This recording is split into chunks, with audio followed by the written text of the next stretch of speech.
Welcome back to Time Out with GC. My following guest is Barry Petersen. Barry, welcome to the show. Thank you, guys. Honored to be on your show. Most people are thinking, who is Barry Petersen? But let me tell you, how do you call it a day after 24 years of competitive football? We're not talking about professional, we're talking about competitive football and an amateur point of view, playing first team football. Man, your journey goes way back when you started from a youngster, under 10, all the way to under 17. But I'm sure that calling it quits, turning 43 this year, didn't come easy at all, because you probably could still play competitive football. I could, guys. I mean, it was a very, very hard decision that I made. I was even talking to my son about it as well, and actually shed a few tears with him in terms of telling him, listen, Daddy is calling it a day now. I think I had enough of competitive football. It's actually time to give back and actually grow potential youngsters coming into the game now.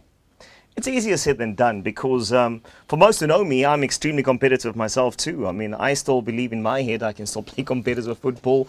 Most of the times I'll go to the field with my boots packed in because I'm ready to play. But when do you know it's that time?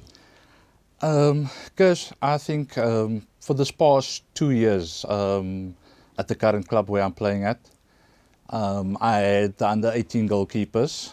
I was training the first team goalkeepers also as well. And 2 weeks ago, I've looked at this youngster and we gave him the opportunity to play first team. And I just looked at him, how he was commanding his area and the communication. Yes, there is still nerves and we still need to work on stuff and that. But his overall performance, and I was just looking at him and I just thought to myself, I did the job.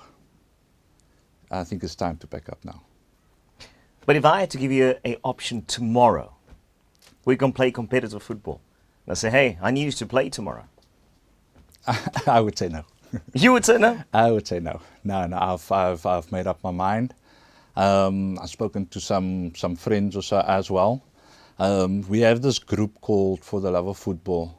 There's lots of ex-professional players. There's PSL players in there.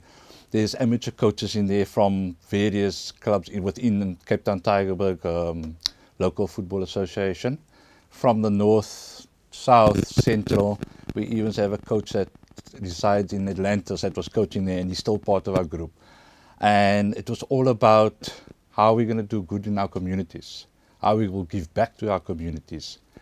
And I've spoken to some of them and they told me they could see it was a very hard decision that I've made, but a very welcoming one, so that we can actually focus on goalkeepers within our communities where there's a lot of, there's not a lot of interest in communities. Yes, some clubs will have goalkeeper coaches and that, but in a aspect of a community project where we'll go from one area to another and try and build the goalkeeper coaches more knowledge to them at the end of the day. How emotional was that decision?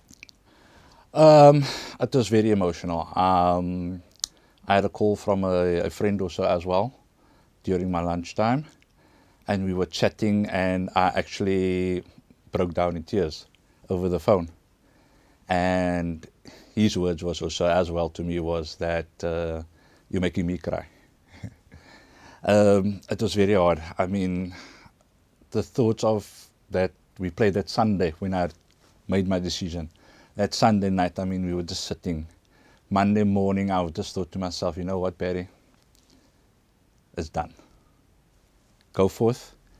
I have a 2-year and a 5-year plan, which I'm engaging with some other people as well to help me out in the starting phases of this plan. But it was an incredible journey. I mean, from under 10 to competitive to what was formerly known as Vodacom League and SAB League now. Gained lots of experience from all that coaches also as well, goalkeeper coaches, the head coaches as well, all the inspirations basically. I mean, they drilled me to the bone. It was tough, but at the end of the day, it was a great journey. Now, Barry Petersen played 24 years competitive football, and we're talking about amateur top flight football and Vodacom, etc. You also, at under 17, you were a defender, right back. Yeah, up until the age under 15 years, the last year of under 15 years, we won the knockout. The next year, and then you obviously always know there is people that will join clubs and that new players, new faces. The energy levels will be completely different, and there's competition. There was competition in under 17 years. And there was a goalkeeper that came there, and we were in competition with each other. And obviously, he took the number one shirt at the end of the day. And then, obviously, I sat on the bench and worked hard, tried to get there. And then one day, one of the defenders didn't pitch, and the coach just looked and, "Can you play?" I said yes, right back. So for 2 years in my under 17 career, I was right back. And it was a nice experience, but there's too much running for me, so I just decided after that, no. Goalkeeper it is. Let's just pause right there. I mean, the dream of playing goalkeeper all started for you watching the first team at North Pine Goalkeeper sitting right behind these poles, and that's when it sparked for you to become a goalkeeper because you played from a youngster there. How has football changed for you, especially when it comes to amateur football? What is missing right there? Because that is grassroots. That's where we need to find the next goalkeeper, the next player, the next striker. What has changed over the years? I think there was in terms of goalkeepers, I think from a coaching point of view as well, I think there was more focus on infield players than what there was on goalkeepers. Yes, goalkeepers would get their training. Coaches would give them, listen, here's a 20-minute drill scenario for you. Get in there, and then we're going to go into game situations. Whereas when I was coached, when I've reached my senior levels, we had at least 45 minutes to an hour training sessions from goalkeepers' point of view. And we would drill. And then over the years, that just subsided. And I mean, that is one of my objectives one of my goals that I've set for the 5 years is to create a goalkeeper soccer school so that the youngsters don't fall on the wayside at the end of the day. I mean, I've seen a lot of guys starting up goalkeeping soccer schools last a year or so, and then it just falls by the wayside. Whereas that passion needs to be driven hard into our communities also as well. Because finances play a big role in that too. That's correct, yeah. So obviously you're going to have to look for who will be on board with you, who can drive it with you, who has the same ambition as you to further that goal that you are setting yourself at the end of the day. Man, you've had understudies as you became the number one goalkeeper in teams that you've played. If you had to stand right now, who were those strikers or defenders that you hated playing against? The ones that came in for you all the time? Yeah, there's quite a few. There are quite Top a of few. mind? Name, Dane Ledbetter. Perfect striker. There was Daniel Whaley also at the time or so. Yeah, I've got, there was a guy called from Camps Bay, Wanda Nkaki. I mean, every single game, I always told myself, I'm going to keep you out. Yeah, no. And it's just, he's always had the better of me. Like most strikers had the better of me. But then over the years, you learn to see their movements, and then you try to guide your defense in terms of this is his strength. Block his strength, and then no goals will come through. And I mean, all these experience over the years you gain through watching your idol, and there's quite a few idols that I have watched over the years, and I mean, and through goalkeeping coaching. So it's safe to say then that it's going to be a head coach job, stroke goalkeeper coach. It's a yes or no? Stroke development.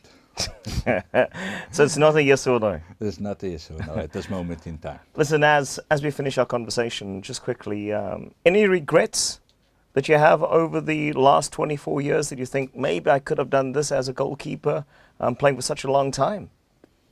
Look, I guess, like I said, it was a memorable journey, so I don't have a regret. I could say that in the years that I played under Deon Smith from Strandfontein in the Vodacom League, he's been pushing me to go further. And I've actually didn't actually persuade his requests in terms of pushing myself How for come? NFD and all that at the moment. So yeah, honestly, I thought I wouldn't make it further than a Vodacom. At the end of the day, I didn't go for any. I won't say open trials, but maybe an organized trial, the St. Barry. Go there Sunday morning, 10 o'clock. Go see your worth if you can do it in that. So I mean, I've just shut it down at that point. All right. And your last words, you're going to bang into that camera and just this one right in front of you. And to all your teammates and coaches you played before, this is your moment just to say something to them.